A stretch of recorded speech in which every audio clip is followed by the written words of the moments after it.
Hello, Eager Young Minds! Ngayon ay ituturo ko sa inyo ang isang madaling paraan ng pagsosolve ng kahit na anong percent problems gamit ang Cabinho Square.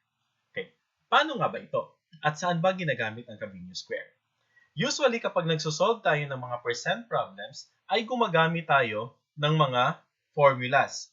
Bawat isang problem, may kanya-kanyang formula yan. May formula sa markup, may formula sa interest, sa percent of increase, sa decrease, okay? Percentage, rate, sa base, okay? Sa original price, sa commission, sa sales tax, at kung ano-ano pa. Okay? Imagine mo, lahat yan kailangan mong tandaan para masagutan mo kapag binigyan ka ng problem tungkol dyan. Pero paano kung sabihin ko sa inyo, no need to memorize these formulas na. Kung gagamitin natin ang Cabinho Square. Okay? So, yon.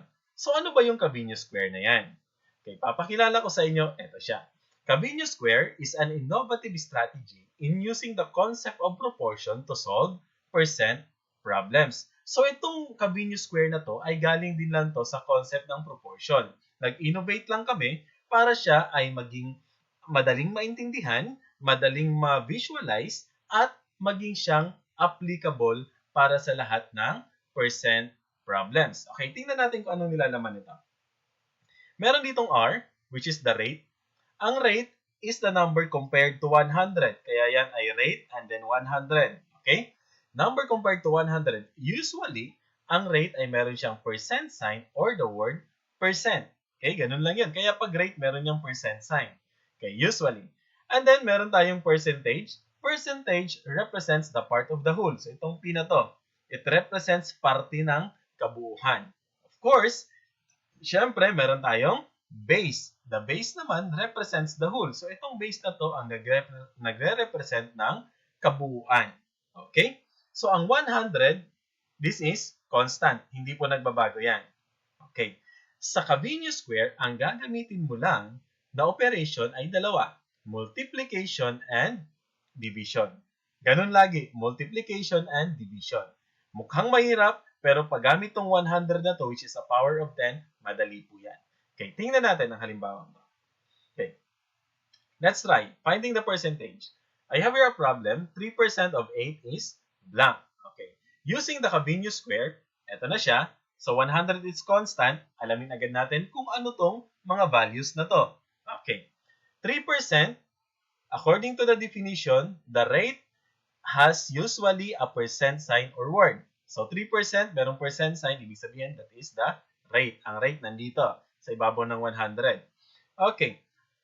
Of 8, usually, after the word of, that is the base. That represents the whole. Okay? So, ang 8, that is the base na kasi nandito ang base. Okay. So, to solve, eto na siya. Ibig sabihin, ang nawawala ay percentage. To solve, sabi ko nga, ang operation lang ay multiplication at saka division. Tingnan natin kung paano. Ang hahanapin nyo agad ay ang number na paired horizontally. Ang ibig sabihin, yung number na merong katabi. In this case, ang may katabi ay ang 3 at saka 8. So, magkatabi silang dalawa, kaya sila ang i-multiply mo. 3 times 8, that is 24. Okay. Pagkatapos yan, i-divide mo ang product nito sa remaining number. So, ano yung remaining number? 100, itong nasa baba. Okay. Ito ang magpapadali sa atin. Bakit? In division of powers of 10, ang gagawin mo lang dito sa 24 ay mag-move ka lang ng dalawang decimal places kasi dalawang 0. So, move ka lang pakaliwa ng dalawang decimal place. 1, 2. So, decimal point is here. So, the answer now is 0.24. Okay? So, 3% of 8 is just 0.24. Okay. Ito pa ang magandang feature nito. Ang checking. Pwede mo agad i-check kung tama ang iyong sagot. Paano? I-multiply mo rin tong nasa baba. Kung ang product ng nasa baba at nasa taas is the same, ibig sabihin your answer is correct. Let's multiply. 100 times 24, move ka lang ng 2 decimal places. 1, 2. The answer is 24, meaning equal sila. Your answer is correct. Okay. Finding the rate. Okay. 4 is what percent of 18? Using the Cabinho Square, 100 is constant, of 80. Ibig sabihin, katabi ng of, usually that is the base. So, sulat na natin ang base. Okay, this is 80. And then 4, this is the part of the whole. So this is now the percentage. Ang nawawala ay rate. Unang hahanapin yung number na paired horizontally, yung may katabi. And then, i-multiply. 100 times 4, that is 400 lang. Okay? And then, 400 divided by 80. Ang susunod na gagawin. Okay? So, 400 divided by 80. Okay? This is just 5. And then 5 times 80 is 400. Okay, and this is 0. So, the answer now is 5%. You want to be sure if your answer is correct? Multiply. 5 times 80 is 400. Since the product ng nasa taas at ng nasa baba is equal, ibig sabihin, sigurado ka na tama ang iyong sagot. Okay, madali. Next one. Finding the base naman tayo. 20% of what amount is 8? 20%. Merong percent sign, ibig sabihin, rate na agad yan. Kaya sulat na natin yung 20 na yan. Okay. Of what amount is 8 of?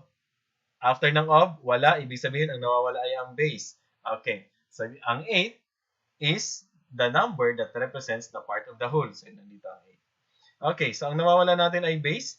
Ngayon, hanapin agad ang number na paired horizontally. Okay. That is 108. So, multiply. 108, that is just 800. Okay? And then divide. 800 divided by 20. Ganun lang yan. Ang product nito, i-divide mo sa natitira. Okay? 800 divided by 20, that is just 40. Okay? You want to be sure kung tama ang sagot? Multiply. 20 times 40, that is also 800. Okay? Ibig sabihin, ang sagot mo ay tama. Okay. Next one. Okay, finding the percent of increase or decrease. Okay, so ito, medyo ibang problem na to. Kanina, rate, base, at saka percentage lang to.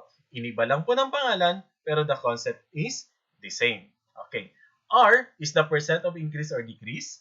Okay, P is the amount of increase or decrease. Okay, or it is the part of the whole. And B is the original amount, which represents the whole. So, ganun din lang. Okay, the amount of increase is 6. O, nasan yung amount of increase? That is thus the P. So, isulat na natin yung 6 dito. Okay? And then the original amount is 8. That is the base. Okay? Ang nawawala ay ang percent of increase. Okay? Or the R. So, hanapin agad natin yung number na paired horizontally. That is 106. Multiply tayo. 100 times 6, that is 600. Okay? And then, divide to the remaining number. So, that is just 600 divided by 8. Okay. 6 cannot be divided by 8. So, 60 divided by 8, that is just 7. 7 times 8 is 56. Okay. 60 minus 56, that is 4. Okay. Bring down 0. And then 40 divided by 8 is 5. Kaya naman, ang sagot mo ay 75%. Okay, so the percent of increase is 75%. Okay? So, ganun lang. Okay, next one. Finding the discount rate, original price, and so on. Okay, so ganun rin. Same concept. Tingnan ninyo. Itong mga to, may kanya-kanyang formula. Pero since gumagamit tayo ng Cavendish square, wala na po tayong ibang tatandaang formula. Pare-parehas lang yan. Rate, base, at saka percentage. Ganun lang yan. Ganun lang yan. So, R is the discount rate, P is the discount, and then B is the original price. Okay, tingnan niyo. So, parehas lang. May rate eh. Basta merong percent. Okay. So, given, discount is 5 pesos. Okay, so that is the P. Lagay na agad natin, 5. Okay. The original amount is 50. So, that is the base, the original amount, or the amount that represents the whole. And then, ang nawawala natin ay ang discount rate. So, number na paired, magkatabi, horizontally, that is 105. So, this is just 500.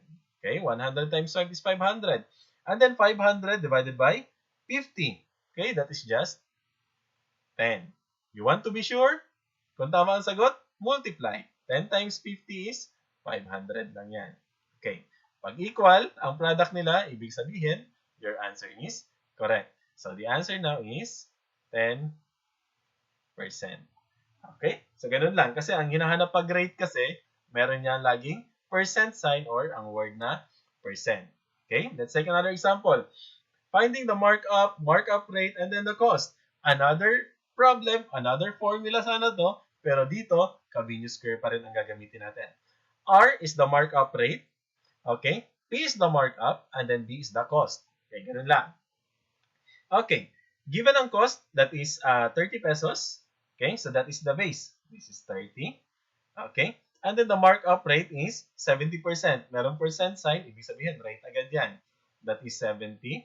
Okay, ang nawawala natin ay ang markup. Ito na. Okay, number na magkatabi, paired horizontally, that is 70 and 30, multiply. 7 times 3 is 21, and then add to 0. Okay, ganun lang to. Okay, and then, divide sa 100. Pag nag-divide sa 100, move ka lang ng decimal point 2 places to the left. So, 1, 2. Kaya ang sagot ngayon ay 21. Di ba? So, ganun lang, parang minagic lang. And then, if you want to be sure kung tama ang sagot, multiply. 100 times 21, that is just 2,100. Kapag ganyan na, ibig sabihin, siguradong sigurado ka na ng iyong sagot ay tama. So, the markup is just 21 pesos. Okay? Okay, let's take another example. Ito na. Commission. Commission, total sales, commission rate, another formula sana to. Pero using the Cabineau square, huwag na natin pahirapan ng mga sarili. R is just the rate of commission, P is the commission, and then B is the total sales. Given, the total sales is 20,000. Okay? This is the base. Okay? That is 20,000. 20, and then 1, 2, 3. Okay, the commission rate, merong percent sign. This is the rate, 20%. Okay. Ang nawawala ay ang commission. So, magkano kaya ang commission niya? Okay, let us multiply agad. Alin ang paired? Ito. Okay. Multiply. 20 times 20,000. So that is just 2 times 2 is 4. And then, 4 zeros. Okay, and then add 1. Okay. So that is 400,000. Okay, ang laking number, no? And then, syempre, na-multiply na natin. Ang susunod na gagawin natin, divide. Okay, parang ang laki pag dinivide. Pero since power of 10, mag-move lang tayo ng dalawang place pa kaliwa. So, 1, 2. Kaya ang sagot now ay 4,000.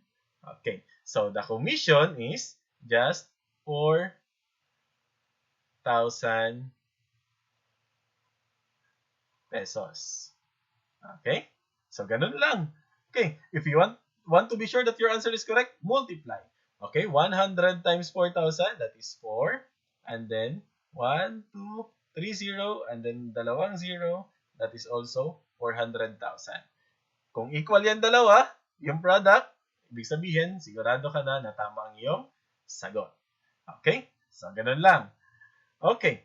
Finding the sales tax amount, another formula na naman. Pero dito, R represents the rate of sales tax. Okay? P is the sales tax. And then, B is the total amount of products. Okay, tingnan natin. Sales tax, ang nawawala? Total amount of products is 5,000. Sulat natin 5,000. This is just 5,000. Okay. The rate of sales tax, may percent. So, this is the rate. This is 12. Okay. Hanapin ang paired number. Ito nasa taas. So, 12 times 5, that is 60. And then add 3, 0. 1, 2, 3. Okay? So, ngayon, ang susunod na gagawin? Divide sa 100. Pag divide sa 100, move ka lang ng dalawang decimal places. 1, 2. Kaya ang sagot ngayon ay just 600 pesos. So, the sales tax is just 600 pesos. Okay? So, ganun lang. If you want to be sure, multiply. 100 times 600, that is 6. Dalawang 0. And then add 2, 0. Or move the decimal point 2 places. 1, 2. Add 2, 0. So, the answer now is, sigurado kang tama. Okay? So, ganun lang po ang Cabineau square. At kung at any percent problem, magagamit mo po siya. Okay po? Yung mga mathletes natin, yung mga lumalaban natin, pwede nyo pong gamitin ang Cabineau square sa pagsosolve ng mga problems regarding percent. Mag-i-elaborate po ako niyan sa ibang video. Isa-isahin natin yan, ang mga sample ng percent problems para mas malinawan at para mas maintindihan. Okay. Salamat po muli sa inyo at don't forget to subscribe.